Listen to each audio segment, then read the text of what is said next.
Assalamualaikum warahmatullahi wabarakatuh. Perkenalkan, nama saya Raffi Ali Syakirin dengan nomor induk siswa 3922150031. Saya dari Fakultas Sains dan Teknologi, Program Studi Teknik Informatika, Universitas Pancasila Bekasi. Yang terhormat Bapak dosen pengampu sekaligus Bapak dosen mata kuliah Pendidikan Agama Islam, yaitu Bapak Son Haji SAGMM. Di sini saya akan menjelaskan tentang materi ibadah, syariah, dan muamalah. Pengertian ibadah. Ibadah dalam bahasa Arab yang artinya pengabdian, penyembahan, ketaatan, merendahkan diri, atau doa. Konsep untuk semua bentuk perbuatan yang dicintai dan diridhoi Allah dari segi perkataan dan perbuatan, yang konkret, nyata, dan yang abstrak atau tidak nyata, tersembunyi. Macam-macam ibadah. Menurut ulama fikih, membagi ibadah kepada 3 macam, yaitu ibadah mahdah, ibadah yang mengandung hubungan dengan Allah semata-mata vertikal atau hablum minallah. Ciri-ciri ibadah ini adalah semua ketentuan dan aturan pelaksanaannya telah ditetapkan secara rinci melalui penjelasan Al-Quran atau Sunnah. Contoh, salat harus mengikuti petunjuk Rasul dan tidak diizinkan untuk menambah atau menguranginya.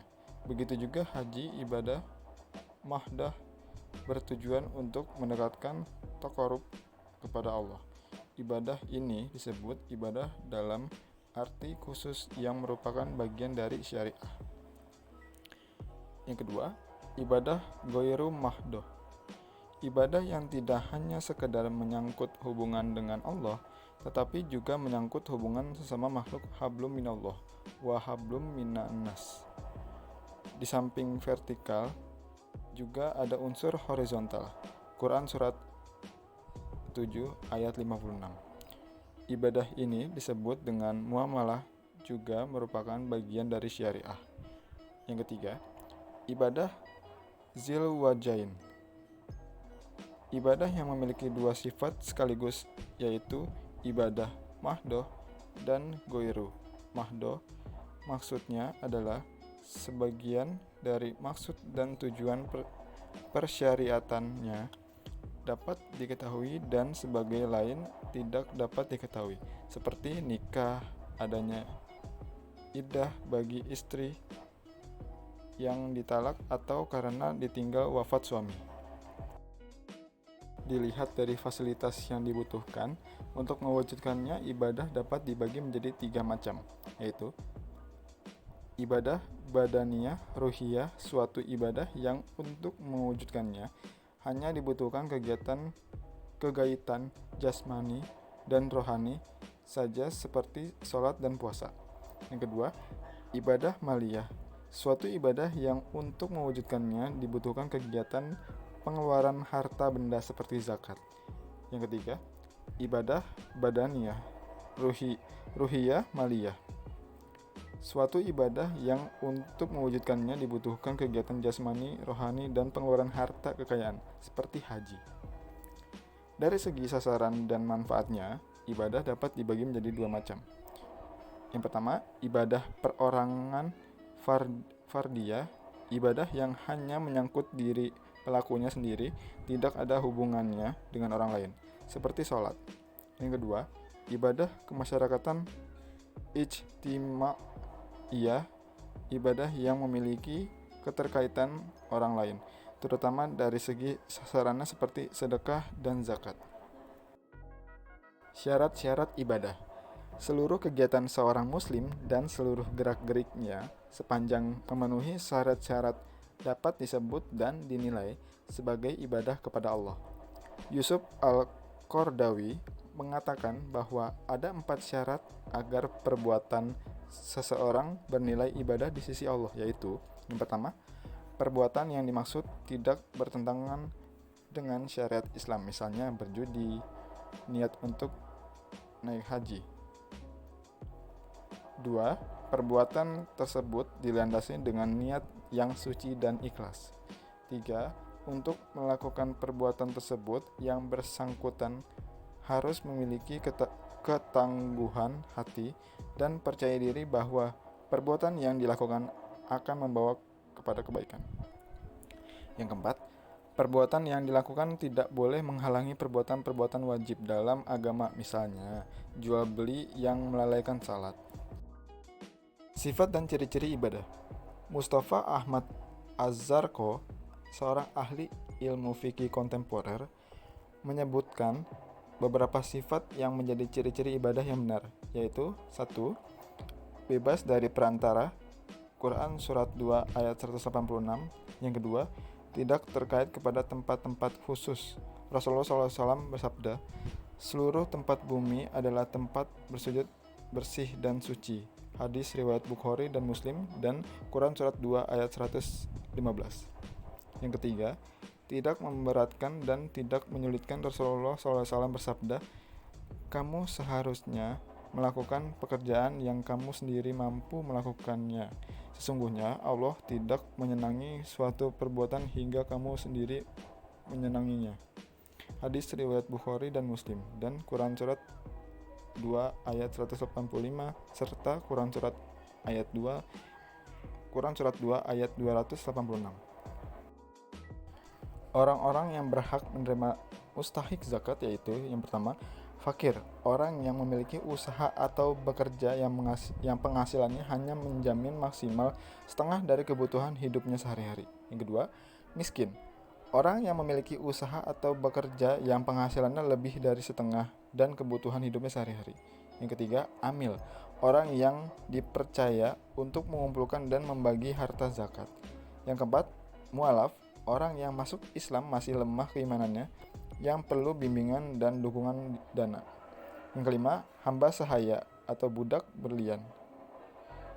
Yang keenam, gharim, orang yang mempunyai banyak terlilit hutang. 7. Sabilillah atau orang yang berjuang dengan sukarela untuk menegakkan agama Allah.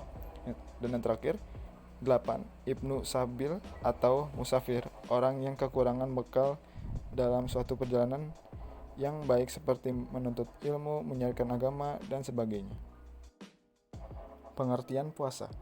Puasa adalah menahan makan dan minum serta yang membatalkan sejak terbit fajar sampai terbenam matahari.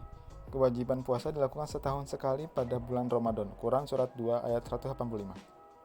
Adapun hikmah puasa yaitu, yang pertama, menghentikan segala bentuk penghambaan kepada selain Allah untuk meraih kemerdekaan sejati. Quran Surat 23 ayat 71. Yang kedua, memelihara fitrah dan keseimbangan dalam pemenuhan kebutuhan jasmani dan rohani. Quran Surat 3 ayat 14. Yang ketiga, melatih untuk mengendalikan suasana hati, berpikir, dan bertindak positif. Quran Surat 3 ayat 134. Yang keempat, meningkatkan kecakapan emosi dan spiritual secara fisiologis. Quran Surat 5 ayat 16. Yang kelima, berpegang teguh pada prinsip cerdas, berminat tinggi, dan lebih mampu berkonsentrasi serta tahan uji dalam mengejar cita-cita. Sasaran jangka panjang bukan sasaran antara. Quran Surat 89 ayat 27-30. Pengertian haji. Haji berkunjung ke Baitullah untuk berziarah pada satu waktu tertentu dengan maksud sengaja melakukan beberapa amal ibadah menurut cara-cara serta ketentuan-ketentuan yang telah ditetapkan Allah dan ditentukan Rasul-Nya. Ibadah haji hukumnya wajib bagi orang yang mampu dan mencukupi syarat-syaratnya. Ibadah haji wajib hanya satu kali seumur hidup, sedangkan melaksanakan ibadah haji yang kedua dan seterusnya hukumnya sunnah. Waktu pelaksanaan haji dimulai dari tanggal 1 Syawal sampai terbit fajar 10 Zulhijjah. Melaksanakan ibadah haji dapat dilakukan dengan salah satu dari 3 cara, yaitu ifrad, tamattu, dan qiron. Ifrad mengajarkan haji lebih dahulu baru mengerjakan umroh. Apabila cara ini dilakukan, maka orang yang melaksanakan tidak wajib membayar dam, yaitu menyembelih hewan. Tamattu mengerjakan umroh terlebih dahulu, baru mengerjakan haji. Cara ini mewajibkan orang yang melakukan pembayaran dam.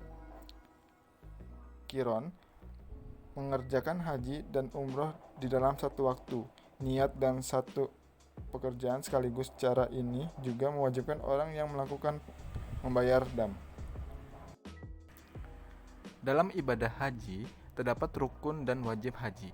Rukun haji sesuatu yang tidak bisa ditinggalkan dalam pelaksanaan ibadah haji. Jika rukun tidak dipenuhi, maka ibadah hajinya dinyatakan tidak sah. Yang dimaksud dengan rukun haji diantaranya yaitu 1. Ihram, niat mulai mengerjakan haji atau umroh dengan memakai kain ihram.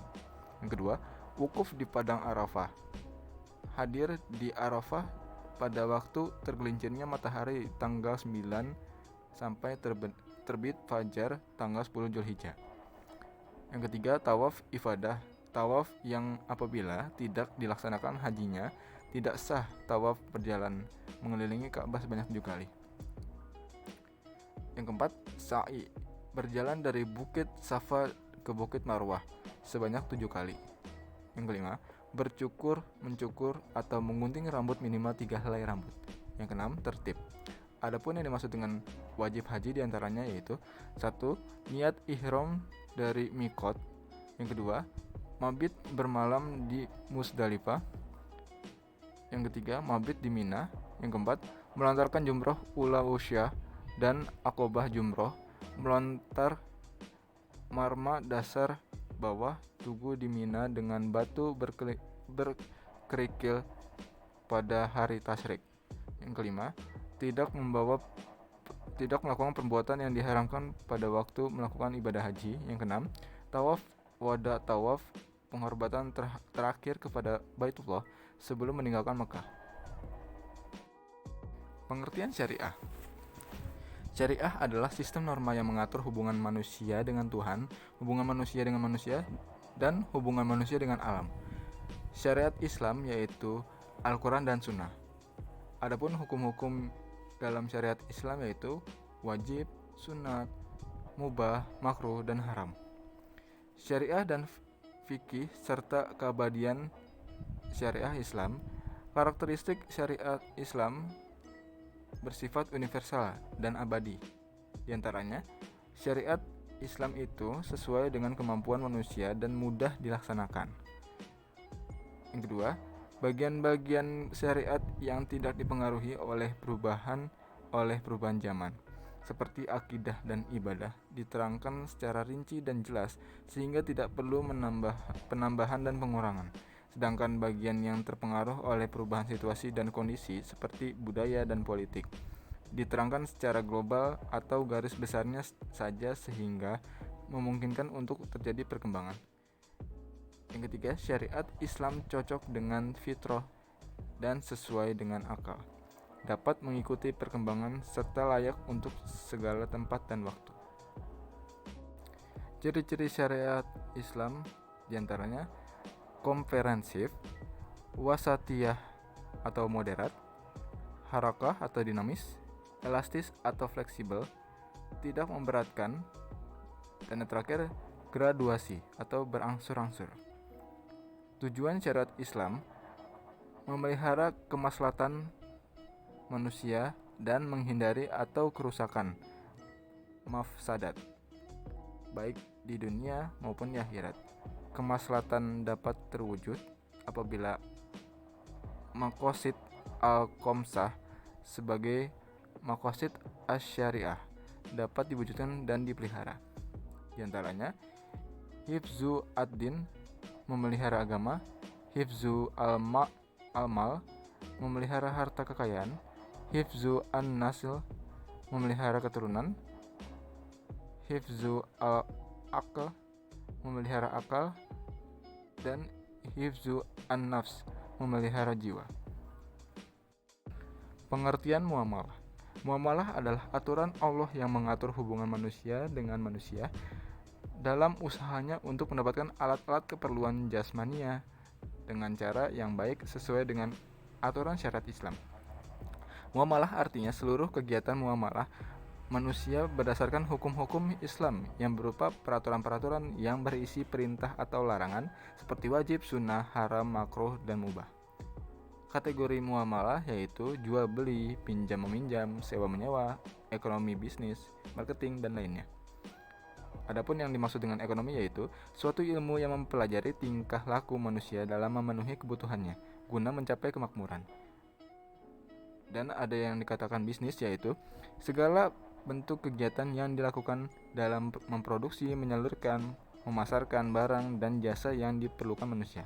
Dan terakhir ada yang namanya marketing yaitu kegiatan menyalurkan barang dan jasa dari tangan produsen sampai ke tangan konsumen guna memenuhi needs and wants atau kebutuhan dan keinginannya sehingga mencapai kepuasan. Jual beli dan riba.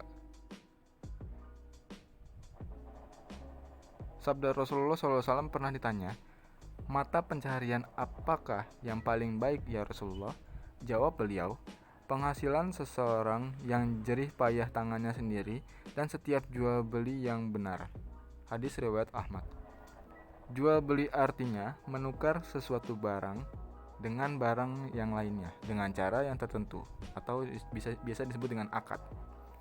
Macam-macam jual beli diantaranya yaitu jual beli yang sah dan tidak terlarang, jual beli yang diizinkan oleh agama, jual beli yang memenuhi rukun-rukun dan syarat-syaratnya.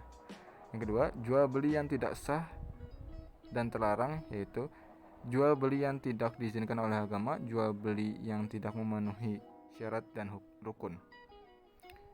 Yang ketiga, jual beli yang sah tapi terlarang yaitu jual belinya sah tidak membatalkan akad dalam jual beli tapi dilarang dalam agama Islam karena menyakiti penjual, pembeli atau orang lain, menyempitkan gerakan pasar dan merusak ketentraman umum. Rukun dan syarat jual beli. Jual beli memiliki 3 rukun yang masing-masing rukun memiliki syarat yaitu 1. Al-aqid atau penjual dan pembeli yaitu merdeka, berakal, balik atau mumayyiz sudah dapat membedakan baik atau buruk atau najis atau suci dan mengerti hitungan harga. Yang kedua, al-aqdu transaksi atau ijab kabul dari penjual dan pembeli. Mayoritas ulama dalam mazhab Syafi'i mensyaratkan mengucapkan lafaz ijab kabul dalam setiap bentuk jual beli, maka tidak sah jual beli yang dilakukan tanpa mengucap lafaz saya jual dan saya beli. Yang kedua, tidak mensyaratkan pengucapan lafaz ijab kabul dalam setiap bentuk jual beli. Imam Nawawi, pemuka ulama dalam mazhab Syafi'i, melemahkan pendapat pertama yang memilih pendapat yang ulama tidak mensyaratkan mengucapkan lafaz ijab kabul dalam setiap bentuk jual beli, yang merupakan mazhab Maliki dan Hambali. Yang ketiga, al-ma'qud alaihi atau objek transaksi mencakup barang dan uang. Al-ma'qud alaihi memiliki beberapa syarat yaitu barang yang diperjualbelikan memiliki syarat yang benar syariat, bukan najis dan bukan benda yang diharamkan Allah dan Rasulnya. Sesungguhnya Allah dan Rasulnya mengharamkan jual beli khamar, bangkai, babi, dan patung. Yang kedua, barang yang dijual harus barang yang telah dimiliki dan kepemilikan sebuah barang dari hasil pembelian sebuah barang menjadi sempurna dengan terjadinya transaksi dan serah terima. Jangan engkau jual barang yang tidak engkau miliki. Untuk syarat sah jual beli yaitu diantaranya penjual dan pembeli harus memiliki kompetensi untuk melakukan jual beli. Tidak sah jual beli yang dilakukan oleh anak kecil yang belum nalar, orang gila atau hilang akal, atau orang yang dipaksa. Yang kedua, objek yang diperjualbelikan. Di antaranya yaitu suci, bermanfaat, bias, diserah terima, dan milik dari penjual. Mengetahui objek yang diperjualbelikan dan juga pembayarannya. Tidak seperti menjual kucing dalam karung. Dan yang terakhir, tidak memberikan batasan waktu. Demikian untuk penjelasan dari materi yang saya sampaikan. Kurang lebihnya mohon dimaafkan. Wabillahi taufiq wal hidayah. Wassalamualaikum warahmatullahi wabarakatuh.